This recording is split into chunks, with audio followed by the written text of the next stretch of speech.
Wohnen in der Krise. Housing in Crisis. England. Hohe Mieten statt Wohnungsbau. England. High rents instead of housing construction.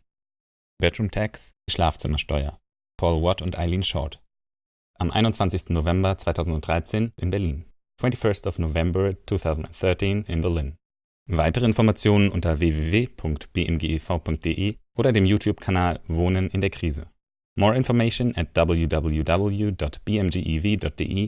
or in the YouTube channel Wohnen in der Krise. Bedroom Tax, also Schlafzimmer-Steuer, ist von der konservativ-liberalen Regierung jetzt gebracht worden, was Menschen in sozialer Wohnungsbestand verpflichtet zu bezahlen für ein freies Zimmer. Also ein freies Zimmer wird verstanden als beispielsweise, wenn man Kinder unter 18 hat, mussten die ein Zimmer teilen zu zweit. Also das heißt, dass ein Kind kriegt nicht ein Zimmer, und hat Paul auch erwähnt, dass es natürlich massiv Menschen mit Behinderung auch betrifft. Genau, weil die eben dann den extra Platz benötigen und das nicht berücksichtigt wird. It's actually a cut in your housing benefit, rather than, it's not literally a tax, that's just what we called it. And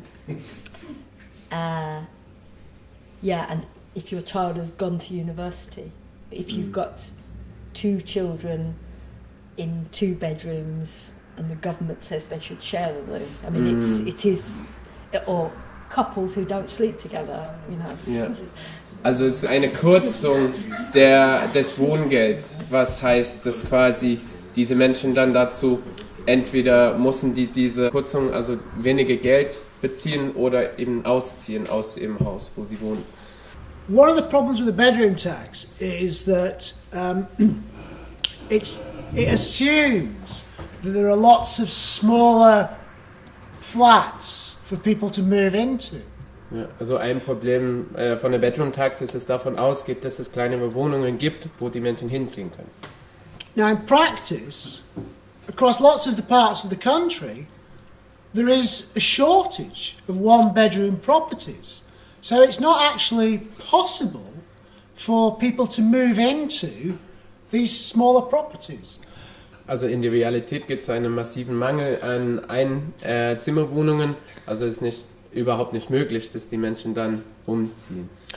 And you can have this phenomena whereby if somebody then, is supposed to move to a one-bedroom property and it's not available, they then might have to go into the private sector, but they'd actually wind up paying more housing benefits than they would if they were back in the public sector. So even on the government's own terms, it doesn't make sense economically.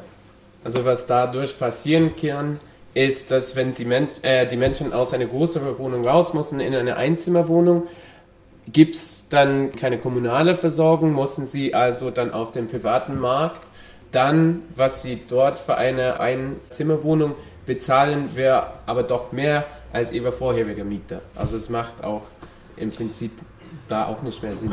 And the other thing is that I think one of the reasons why it's caused a lot of anger is because the sector of the housing market which has the most under-occupation is not social housing. It's actually the owner-occupied sector, whereby generally people tend to be wealthier. So actually you've got more under-occupation in the wealthier part of the housing sector, and so the people in the poorer part of the housing sector, they're the ones who are getting penalised for supposedly under-occupation. Also der Grund, warum es so viel Wut ausgelöst hat, ist, dass eigentlich es viel mehr sogenannte Unterbelegung gibt in Eigentumswohnungen und Häuser und nicht in soziale Wohnraumversorgung. Und dass eigentlich dann wieder die Armen sozusagen für diese Unterbelegung bezahlen müssen, wobei die tendenziell Reicheren, die dann ihre eigenen Häuser besitzen, nicht dafür zahlen. And also one of the ironies, of course, is that many MPs, many members of parliament have 2 properties. So, they can have 2 properties and they also get subsidised for those properties. Well, this is again something which is highly iniquitous. Also eine große Ironie dabei ist, dass sehr viele Abgeordneten selbst auch 2 Häuser besitzen und dafür eben auch staatliche Leistungen bekommen, um sie zu behalten. Their argument is that it's a way of reducing overcrowding in the social rental sector. So if you can then get people to move from 3-bedroom to 1-bedroom properties and the other way around, you'll reduce the under-occupancy. That's the argument. Genau, also The overcrowding, sorry. Ihr Argument ist, dass es eben zur Bekämpfung von Überbelegung dient und es daher es auch logisch ist. But and I'm sure it's clear to you, but it doesn't.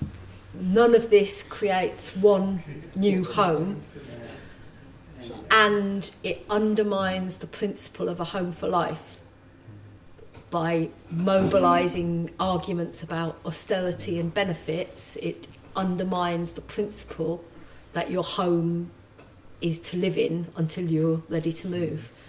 Es muss euch klar sein, dass nichts hiervon schafft neue Häuser, neue Wohnungen und dass diese Politik auch der Prinzip von ein Haus fürs Leben, einem sicheren Mietverhältnis komplett untergräbt. A lot of people just don't pay. They stay where they are. When the movement began, we were saying we can't move and we can't pay. This was the slogan. We can't move, we can't pay. So axe the bedroom tax. Ja.